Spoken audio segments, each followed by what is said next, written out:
muito bem, mais ou menos como eu tinha dito no bloco anterior, nós tínhamos parado ali na parte final ali da compra e venda de imóvel em construção. Como chegou no aspecto relacionado à troca, e eu vou tratar também da troca agora, que é o contrato que vem seguido ao contrato de compra e venda, eu deixei para a gente comentar esse assunto justamente nessa nossa volta deste bloco agora. Vejam que o artigo 39 da Lei 4.591, ainda vou continuar com aquele raciocínio da Lei 4.591, recomendo que você assista, logicamente, o bloco anterior para poder ter a lógica do que eu estou dizendo aqui. Ele diz que nas incorporações imobiliárias, veja, o próprio artigo 39, nas incorporações imobiliárias em que a aquisição do terreno se der com pagamento total ou parcial em unidades a serem construídas, deverão ser discriminadas em todos os documentos de ajuste a parcela que, se houver, será paga em dinheiro, a cota parte da área das unidades a serem entregues em pagamento do terreno, que corresponderá a cada uma das unidades, a qual deverá ser expressa em metros quadrados. Eu faço uma observação aqui importante para a gente, porque nesse tipo de contrato, que é um contrato muito comum entre nós, a troca do solo por futura unidade, a gente sabe que boa parte das cidades brasileiras, principalmente as capitais e muito especialmente as capitais maiores, né, nós tivemos uma mudança urbana muito grande. Nós tínhamos antes uma série de terrenos, de lotes dentro das cidades.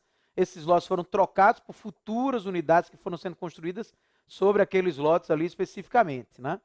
E o contrato que foi utilizado para isso foi justamente o contrato de incorporação imobiliária nessa modalidade aqui de aquisição do terreno através da permuta imobiliária, certo? Portanto, é importante que vocês levem esse contrato de troca aqui com um detalhamento muito especial, porque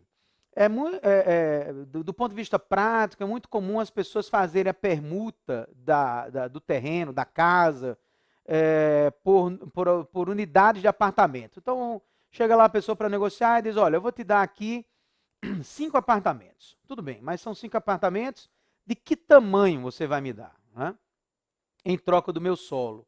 Eu tenho que discutir isso com o permutante, porque a lei, na verdade, me autoriza a fazer a permuta levando em conta o tamanho de metros quadrados passível de construção naquele imóvel propriamente, naquele solo, que pode ser um só terreno, pode ser de repente uma casa antiga que vai ser derrubada, enfim, pode acontecer qualquer circunstância dessa. E aí, a lei diz que tudo isso tem que ser expresso em metros quadrados. Vocês vejam aí que no inciso 2º, na parte final do inciso 2º, diz que essa permuta deverá ser expressa em metros quadrados. Então, vejam só, se eu pudesse pegar aqui um imóvel que tem 20 de frente por 50 metros de fundos. Eu tenho quanto aí? Tenho 1.000 metros quadrados, né? Então, se eu tiver aqui 1.000 metros quadrados, vamos imaginar que eu tenho um potencial de construção de nível 2. Então, eu posso construir dentro daquela área delimitada ali da cidade. Isso, quem resolve isso são os planos diretores de cada município, né? Então, vamos lá. Posso construir 2 vezes o tamanho do terreno. Tá bem, vai lá construir 2 vezes o tamanho do terreno, eu vou poder construir 2.000 metros quadrados, né? Então, eu vou negociar na qualidade de dono do solo um percentual de permuta sobre a metragem quadrada que tiver ali disponível para construção. Então, se eu tenho 2.000 metros quadrados de construção, eu vou lá e digo assim, tudo bem, eu tenho 2.000 metros, você vai me dar 10% dos 2.000 metros, que implica dizer que eu estou trocando a minha área de solo por 200 metros quadrados de construção. Então, definida a quantidade de metros quadrados da obra propriamente ali, que pode ser construído, daí é que eu vou definir qual é a tipologia de apartamento que vai ser possível adotar naquela determinada área da cidade. Então, por exemplo, foi possível adotar imóveis de 50 metros quadrados. Então, se eu tenho 200 metros de permuta, 50 metros quadrados cada imóvel, então eu vou trocar aquilo ali por 4 imóveis de 50 metros quadrados. Poderia ser também que aquela área da cidade tivesse permitido imóveis de 100 metros quadrados, do ponto de vista mercadológico. Então, eu vou estar lá trocando os meus 200 metros quadrados por 2 unidades de 100 metros quadrados. É isso que vai acabar acontecendo do ponto de vista prático. Como também poderia ter trocado o meu solo por uma unidade de 200 metros quadrados, isso também pode acontecer, né? De um modo tal que a lei se preocupou em dizer que a sua permuta tem que se dar, nesse caso especificamente aqui, levando em conta os metros quadrados para proteger e deixar mais esclarecido como é que essa aquisição se dá por parte do adquirente das unidades futuras, que é o permutante, o dono do solo especificamente, certo? Esse era um dado que é importante, foi um dado que ficou do nosso último bloco e que vale a pena a gente tratar do assunto. Uma outra questão aí, também, só para a gente não deixar isso aqui passar, ainda considerando a promessa de compra e venda de imóvel em construção, uma outra temática muito interessante é quais são as regras para o reajuste da parcela que eu combino com o incorporador lá no contrato de incorporação imobiliária, né? Quais são essas regras que, na verdade, eu tenho que levar em consideração?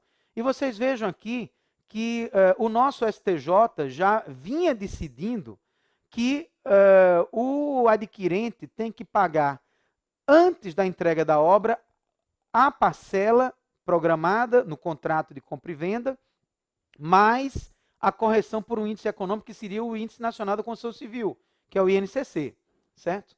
E vejam, depois da entrega da unidade, não se paga mais o INCC propriamente, se paga sim o IGPM, mas se paga o IGPM acrescido de juros de 1% ao mês.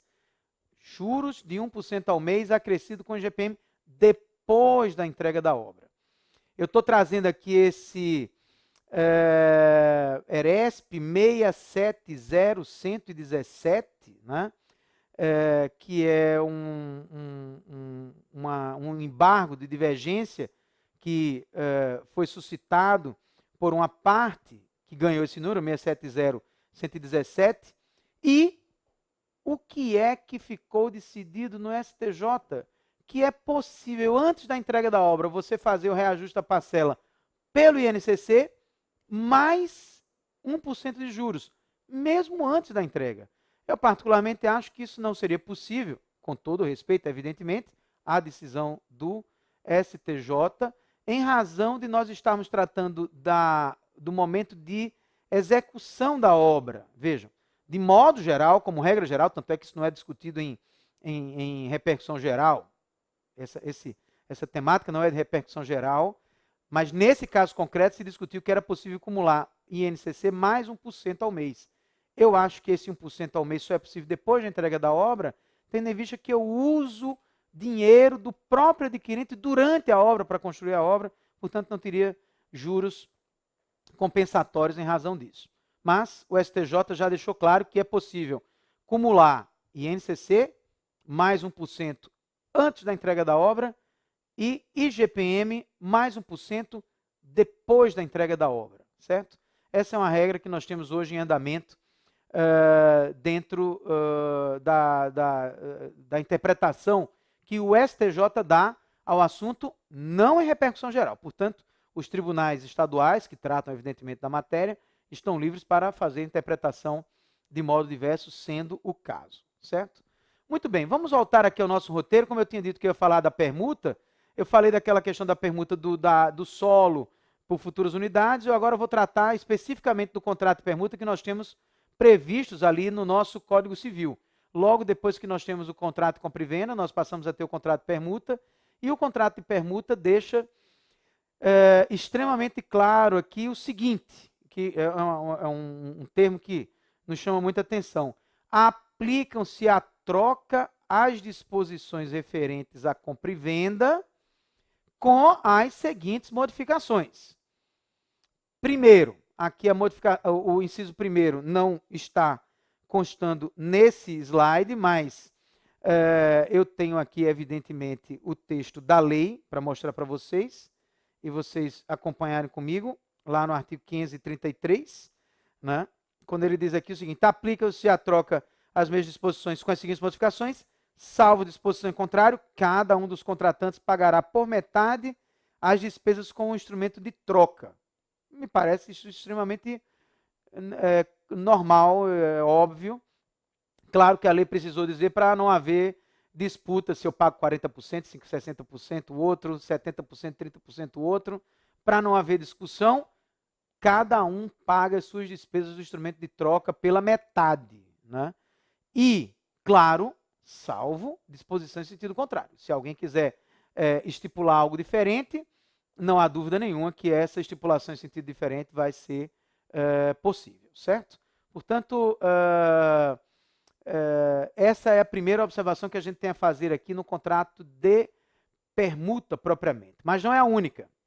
Vamos aqui ao que diz o inciso 2º, porque no inciso 2º ele diz: é anulável a troca de valores desiguais entre ascendentes e descendentes sem o consentimento dos outros descendentes e do cônjuge do alienante. Bom, vocês lembram que quando nós começamos o módulo aqui sobre direito contratual e contratos em espécie, essas modalidades não codificadas, mas tipificadas, eu tinha dito a vocês que na venda de ascendente a descendente haverá necessidade de outorga dos demais descendentes e do cônjuge. E aqui o que a lei está fazendo, no caso da troca, nada mais é do que adaptar essa regrinha aqui à troca, né? É anulável a troca de valores desiguais entre ascendentes e descendentes. Então, por exemplo, eu estou trocando com o meu filho um imóvel meu, vou dar um exemplo imobiliário, um imóvel meu que vale R$1 milhão e ele está me dando em troca um imóvel que vale R$600 mil. Ou seja, ele está tendo um acréscimo patrimonial de R$400 mil. Se ele está tendo um acréscimo patrimonial, eu preciso da outorga dos demais descendentes, certo? Porque na permuta de valores desiguais, os demais descendentes devem concordar também, assim como acontece lá na compra e venda propriamente, certo? Então, esse é um ponto que chama a atenção da gente aqui também no contrato de permuta e que, claro, deve ser levado em consideração. Claro que o cônjuge também precisa concordar com a permuta de valor desigual, certo? Muito bem, vamos voltar aqui ao nosso roteiro. E nesse nosso roteiro, como vocês podem ver aí, nós vamos agora aqui tratar sobre um outro contrato interessante, que é o contrato estimatório. Esses contratos, troca, estimatório, doação, são contratos um pouquinho mais rápidos, são contratos mais simples de se estudar. Eu tenho certeza que muitos de vocês nunca ouviram falar propriamente no contrato estimatório, né? O que é, afinal de contas, o contrato estimatório, né? E, na verdade, o contrato estimatório é o contrato que a gente chama de consignação, né? E esse contrato é muito usual, principalmente em alguns setores da economia, em que não vale a pena um investimento muito grande de uma determinada quantidade de mercadorias, e ao invés de eu investir na aquisição da mercadoria, eu vou e faço contrato estimatório, portanto, contrato de consignação, certo?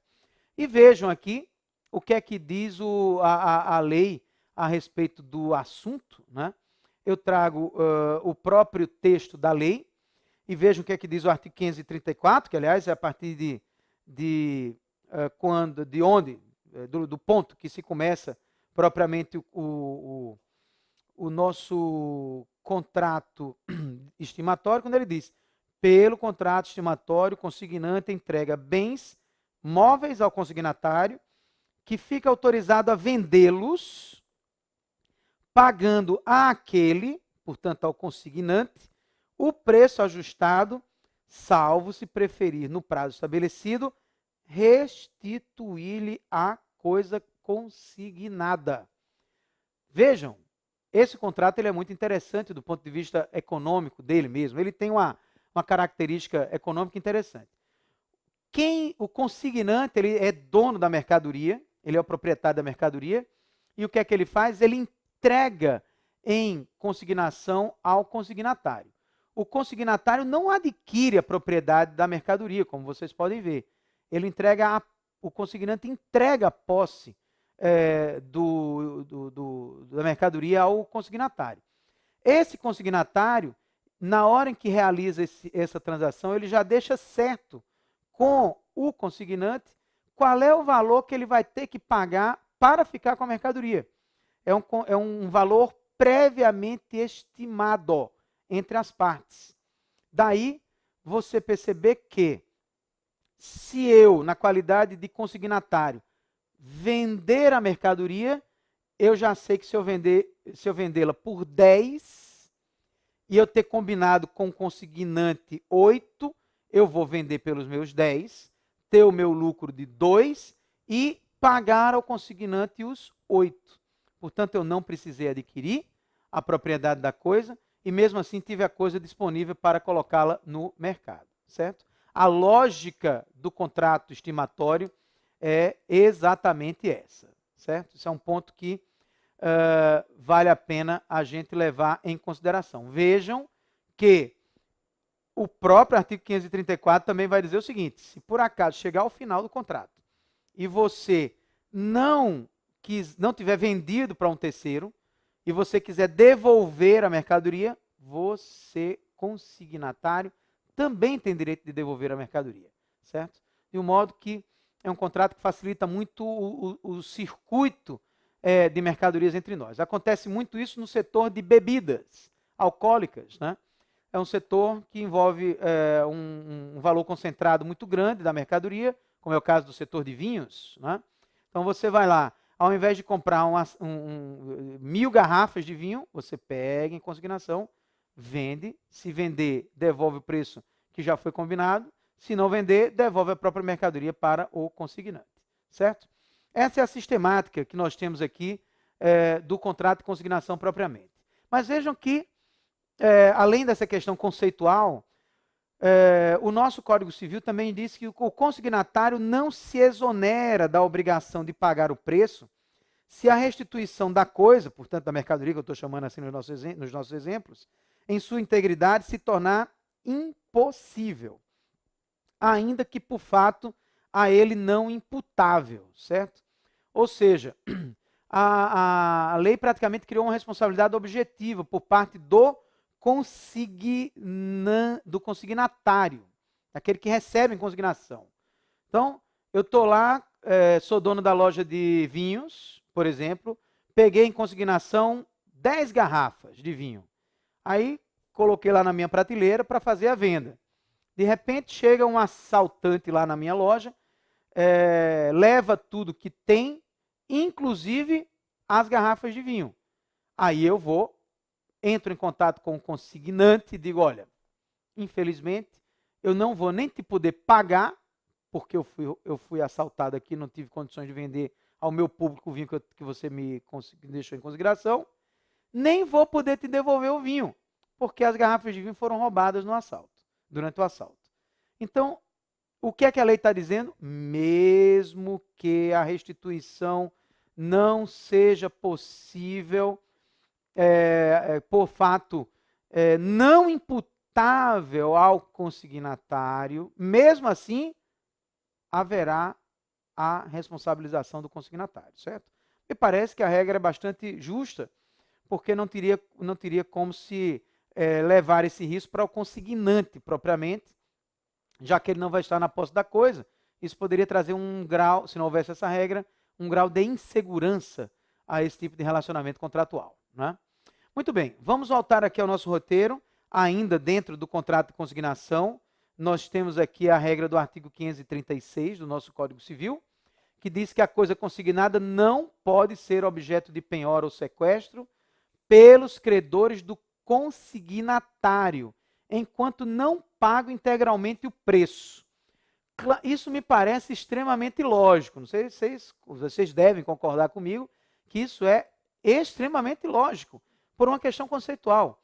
Se eu sou consignatário, eu não adquiri a propriedade da coisa. Lembram disso que eu falei ainda agora há pouco? Se eu não adquirir a propriedade da coisa, eu não posso ter a coisa penhorada. Claro que não, né? se não é meu, como é que os meus credores vão penhorar bem de terceiros? E por que é bem de terceiro? Porque a coisa pertence ao consignante. O proprietário da coisa é o consignante, certo? De um modo tal que, se o credor penhorar coisa consignada, o credor do consignatário, aquele que está com a coisa na posse da coisa, penhorar coisa que está na posse do consignatário, o consignante pode, por exemplo, em sede de embargo de terceiro, evitar que essa consignação efetivamente exista, certo? Portanto, esse é aliás, vai evitar que a penhora existe, que a acha pública também aconteça, claro. É isso que eu quero dizer aqui. Pensei em outra coisa e acabei talvez dizendo a palavra diferente da que eu deveria dizer. Pode evitar que haja a constrição e mesmo a própria asta pública, certo? Muito bem. Ainda no artigo 537, o Código Civil diz que o consignante não pode dispor da coisa antes de lhe ser restituída ou de lhe ser comunicada a restituição. Mais uma vez, meus amigos e minhas amigas, isso é absolutamente lógico, né? Como é que eu pego, contrato a consignação, entrego a posse da coisa ao consignatário, né? O consignatário fica em posse da coisa e, depois que o consignatário está em posse da coisa, eu, na qualidade de consignante, lanço mão dessa coisa numa alienação para um terceiro.